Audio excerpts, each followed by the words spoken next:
எல்லாருக்கும் வணக்கம். இன்னைக்கு லஞ்சுக்கு ப்ரொக்கோலி பொரியல், சோயா சங்க்ஸ் கிரேவி தான் வச்சுருந்தேன்.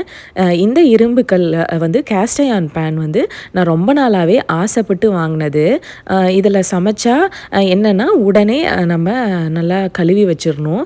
இத நல்லா மெயின்டெயின் பண்ணணும். உடனே சமைச்சு மெயின்டெயின் பண்ணணும் அப்படின்னா, நல்லா லாங் லைஃப் வரும். இன்னைக்கு சமைச்சு முடிச்சுட்டு, அந்த கிரேவிய வேற பாத்திரத்துக்கு மாத்தி வச்சுட்டு, அந்த கேஸ்ட் அயர்ன கழுவலான்ட்டு இருந்தேன்.